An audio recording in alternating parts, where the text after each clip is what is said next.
Chamber of Commerce to-dos. Hey, Mark, it's good to be here. Always a lot happening. And yeah, I just caught the end of that. You talking about the weather. And yeah, it's going to be, we're supposed to be getting some snow anyway here. I know. Do you have snow out your window? Because I don't have any here, but radar says it's all over the place. We don't as of yet. We don't. So I would either expect to be seeing it pretty darn soon or who knows what will happen. But Yeah. yeah, I mean, as far as what's going on, Mark, I would be remiss. Normally there's always plenty of stuff that we're looking ahead. Yeah. But obviously with the timing, we're coming off of Berkey weekend here, and Yay, that was quite the weekend, huh? it was, and I mean things seem to just ramp up every single year, at least in kind of in my view, as far as everything from the energy to the number of people here, the excitement, the activities, things continue to evolve.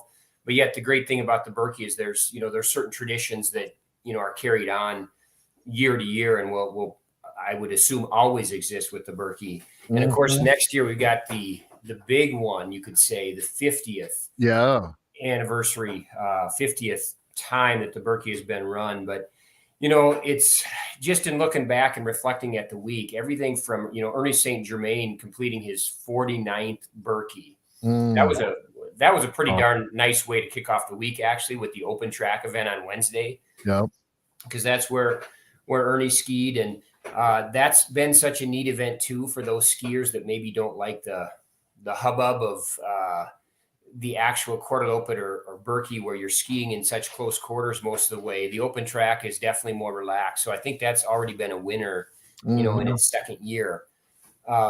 The giant ski event, which is something that our Hayward area chamber sponsors and puts on, that takes place on the Thursday, and it took place this past Thursday.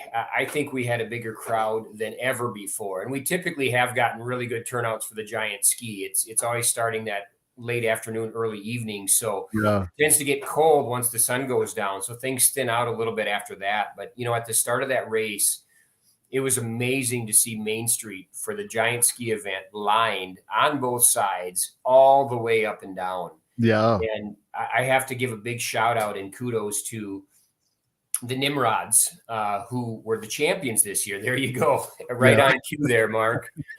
They won this year again, after being upset, you could say, and kind of an upset last year, because they had a nice run going four straight before that. They came back. It was, I guess you could say, the redemption tour. They won in a very, competitive finish with a team called Mullet on the Go, who won it last year. Okay. And the Nimrods produced a movie. Max Walter was actually who serves as their coach, and just an amazing sense of humor. And they produced a movie called Giant Expectations, which has been shown twice at the Park Center, one the week preceding the Berkey, particularly for local folks to get in and be able to watch that. And then also on Berkey Friday. So I think that excitement, and they worked also, I know, with the Northern Nerd, Dalton Hessel, as well, did a great job of helping promote that. So no doubt that increased the level of interest. Well, and they just had to win because of all this attention on them. They had to. You know what? It did. I think that's exactly right. It did ramp up the pressure and the anticipation, that's for sure. But you know what? Those guys were ready for it. They didn't shy away from that, you could say. No. And what was the final time on their race? Do you remember? Yeah, I do, actually, because I was one of the timers. Okay. They're in their heat that they ran, they had 39 seconds was their time, and then in the championship run, it was 40 seconds. So I guess you could say they were also pretty darn consistent. Yeah. That was fast. I couldn't believe how I was there, and I saw them go that first time, and I thought, holy buckets, they've been practicing. I think they even have their own skis that they practice before the race. Yeah, and you're right. It is fast, and it's more difficult to race than you might think when you get six people on a pair of skis. You have to be in sync with one another. Otherwise, things go wrong quickly, which is what contributes to the laughs. Oh, yeah. We had sold out all of our spots this year, or they were full. And, we're already anxiously looking forward to next year's event with the giant ski. And then, again, the rest of the weekend was great. There's just always so many cool stories that come out of the weekend, some of which you don't find out about until after the fact. There was a couple of guys that skied the race together on Saturday, the full Berkey Classic, on one set of skis. Yeah, the tandem team. Yeah, correct. And I can't begin to imagine that's how tough that can be as well. And Bethany Peterson put out a really nice video that she's just an ordinary mom. She skied the Coeur d'Alene last year. This year took on the Berkey for the first time, and it's pretty an inspirational story there too. That her message is, hey, if I can do it, anybody can do it. Yeah. And I suspect that's going to be a motivating factor for anybody that might be on the fringe, thinking about, it'd be cool to be a part of this as far as participating, but I'm just not sure it's for me. Well, I think Bethany provides that inspiration of, no, you can do it. You absolutely can do it. And it's, Main Street being as packed as it was, as we fully expected. The weather was beautiful. I was out at Heckler's Hill for a while on Saturday. Oh, you were one of those, huh? Yeah, I was. I wasn't necessarily heckling. I was more taking pictures and video for posting. I see. And it really is good natured. That is quite the scene, actually. That's just north of 00, which is a little bit before the halfway point of the race. It's that always is quite the scene out there. Tons of snowmobilers and some non-snowmobilers too. Right. And that's how you can get there. It's the only way you can get there is on snowmobile. Yeah, it really is. You'd have to hoof it in quite a ways otherwise. So really, you're right on. Snowmobile really is the way, and really the only best way to get there. Sure. So good time, blue skies on Saturday, such an amazing thing. And then maybe what most symbolic of all is Saturday night about 6 o'clock, the last skier coming across Lake Hayward, the support vehicles following. To me, that's maybe the essence of the Berkey itself is, you've got your elite level skiers that race, for the victory each year, of course, and people from all over the world. But, it's the will of the average guy that, I'm going to finish this. And what a monumental accomplishment finishing the Berkey is. So to me, that's actually even more what it's all about is, seeing that late on Saturday, folks coming across Lake Hayward and then into Main Street and across the bridge onto Main Street, I should say. And just a big shout out too to all the volunteers out there, everybody that steps up. It goes without saying, but this event would not happen, could not happen, not at the level that it is, right, without an entire community. And it's just amazing to me how everybody comes together. Hats off to the Berkey staff, for providing that leadership, and then, all those folks that come forward to help. Yeah, very cool.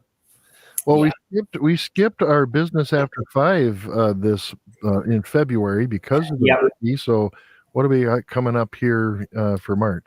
Yeah, in March, it's March 30th. That's on a Thursday. It's the Northwoods Community Shelf will be our the Northwoods Community Food Shelf, I should add, will be our host in March. And this is an event we invite all of our members. We've got 360 businesses and organizations that are members, and everybody is welcome.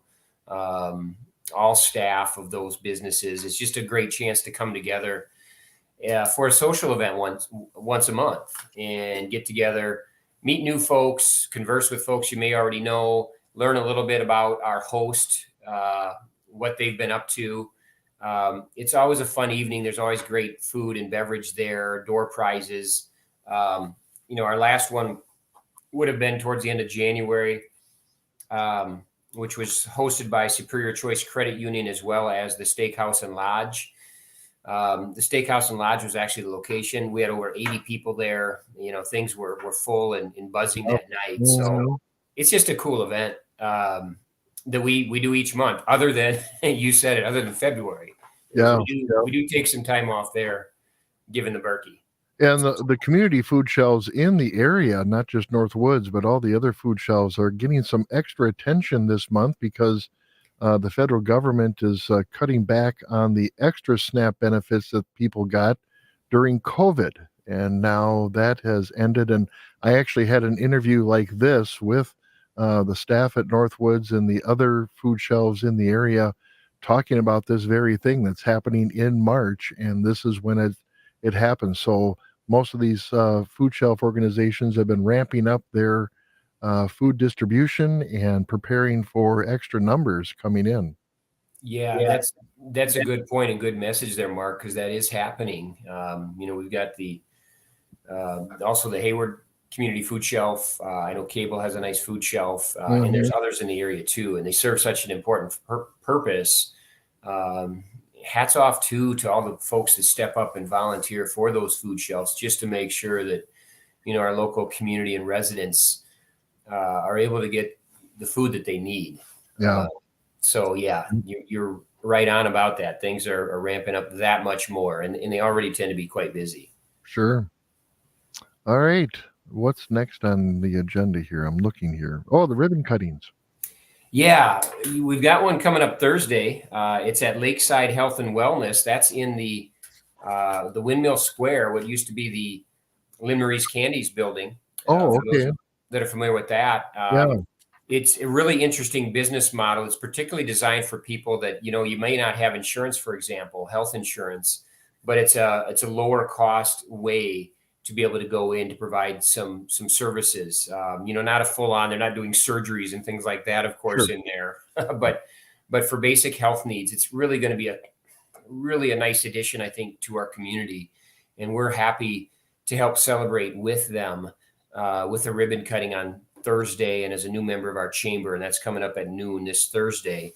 I'll also just reflect back on another fun ribbon cutting we did last week, actually. It was on Monday, Monday of Berkey Week, and that was the Three Fly Sisters Taps and Wines. You got it. Yeah. And they opened up. They're up on the second block of Main Street, up next to Silver Star Market, Ventures, unique boutique thrift shop right in that area, across from Outdoor Ventures there too, the other side of the street.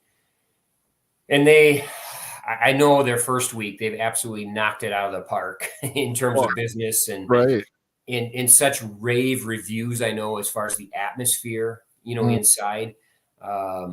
Andrew and Caroline, I can tell you, just from being able to go in there, right before they opened, there was months of preparation put into the building, which is an old historic building, like most of course the buildings are on Main Street.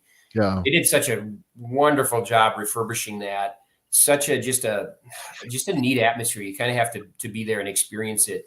A lot of copper color, I can tell you that. It's just a really kind of a soothing kind of environment, actually. Yeah. And what struck me is just the details that went into the remodeling and the decorating of the area. So, and as far as we know, it's definitely the longest bar on Main Street, Hayward. It's a very long stretch of bar there, and certainly one of the longest in the area, it's safe to say, as well. So that's part of our job that might be the most fun of all, is when we get to celebrate new businesses opening.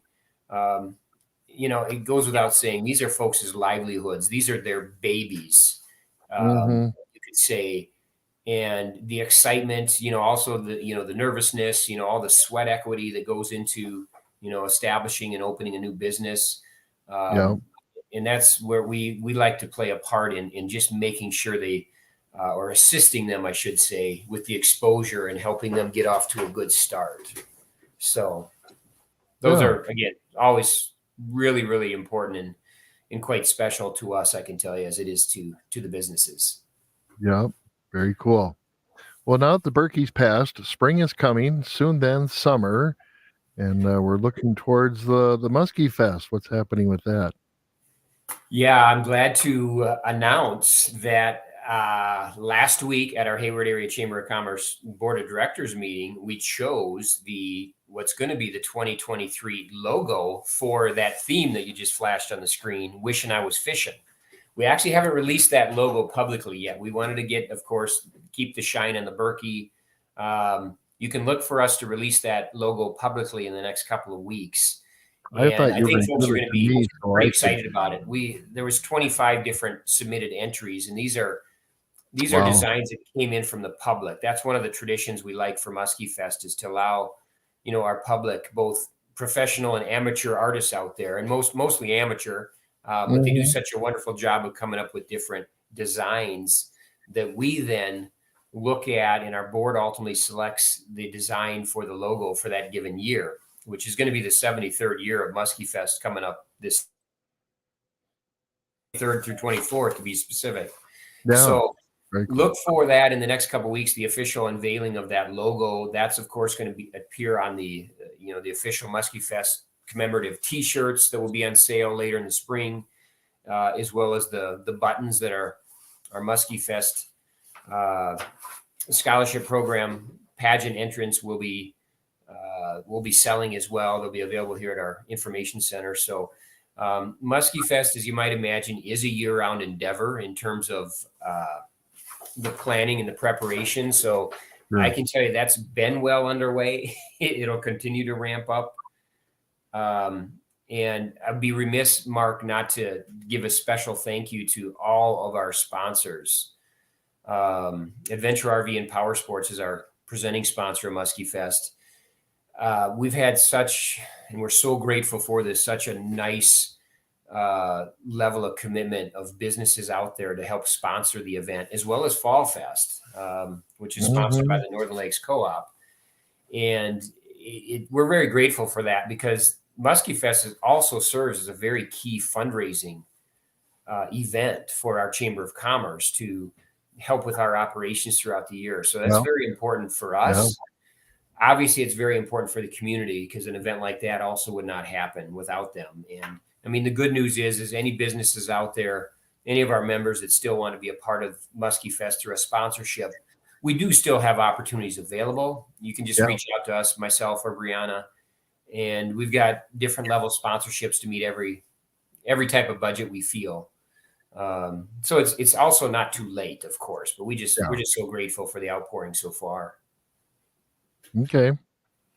And you also have another shop and dine brochure coming out. What's on with that? Yep, we do. It's a guide that we produce each year. It generally looks something like, well, there you go. You got it on screen. We do that once a year, and that gives a chance for us to particularly emphasize our businesses that are, either in the shopping or the dining category, which is so many of our businesses, obviously, in the hospitality area.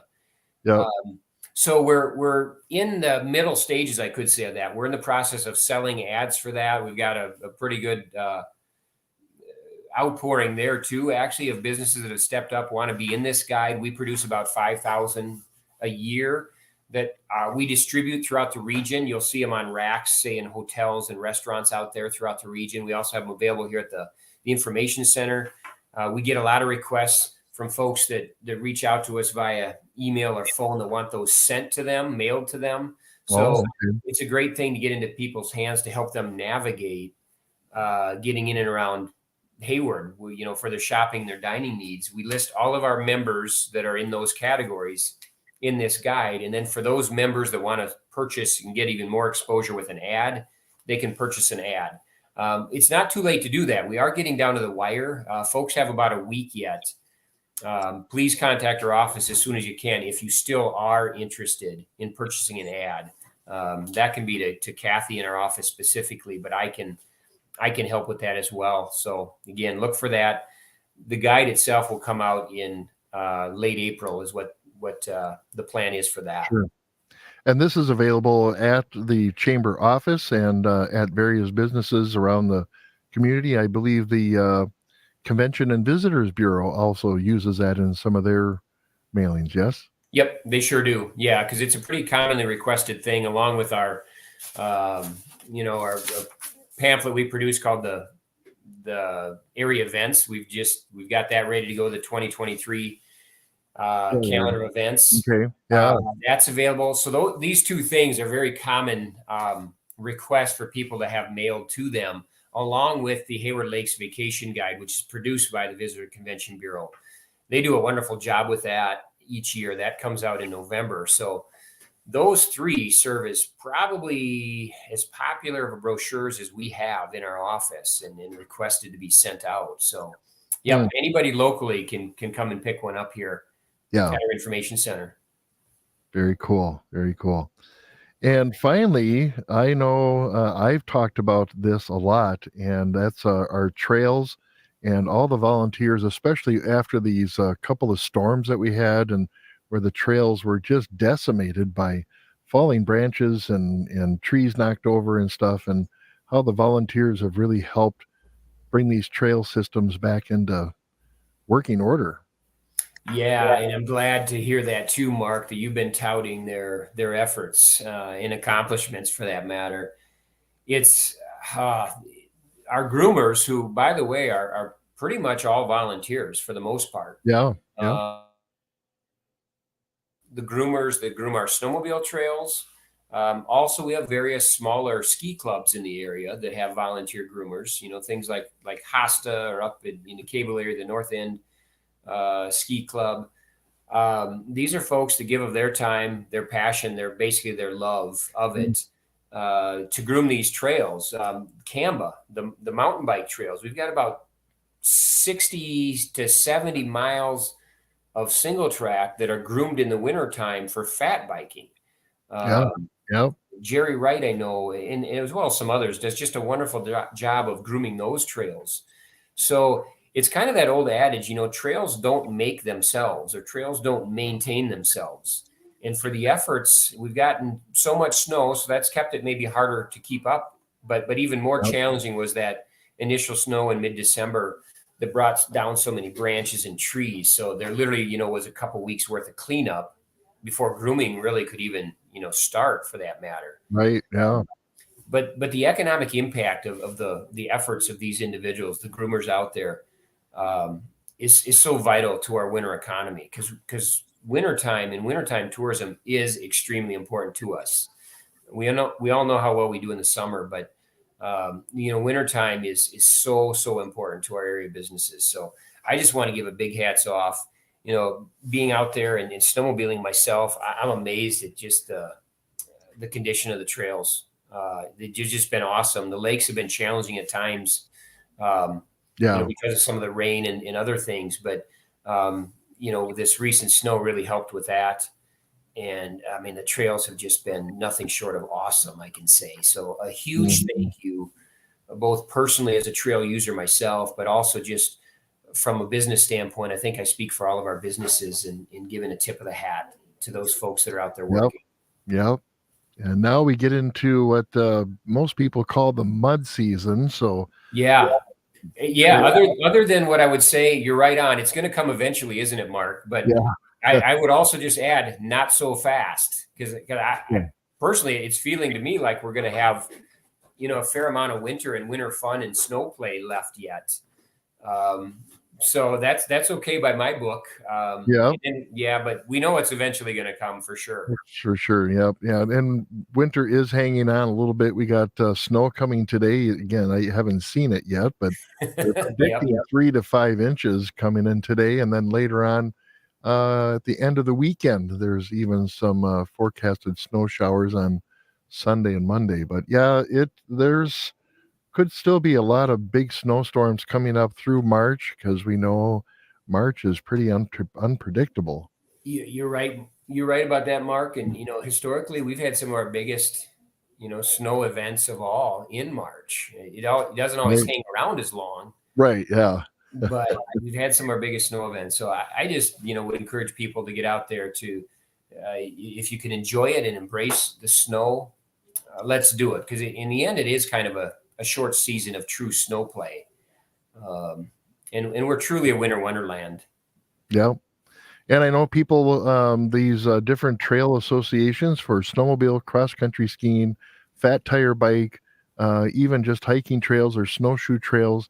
All of these organizations can use extra volunteers.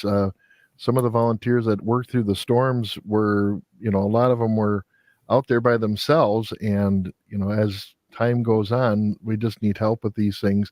And then come into the spring and summer sessions, we get into the ATV trails and the fat tire bike trails. Those still need volunteers to help keep the trees and branches off the trails and keep them cleaned up.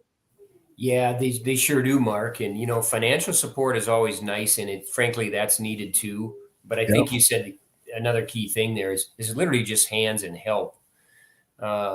Is so important because we wouldn't have them otherwise, or at least we wouldn't have them for very long. So check into those organizations. If you ever have trouble or help navigate, who do I contact? Try to get in touch with. Hey, reach out to us at the chamber too. We can definitely connect you. Oh yeah. Well, yep. Cool. Well, awesome. Thank you, Chris, for your time today. We're going to try to make this a monthly thing, maybe the first Wednesday of the month. Everybody can check us out here at WOJB as we talk to the Hayward Area Chamber of Commerce. Chris Rockdashel, thank you very much for your time. Yeah, thank you so much, Mark. I really appreciate it. All right.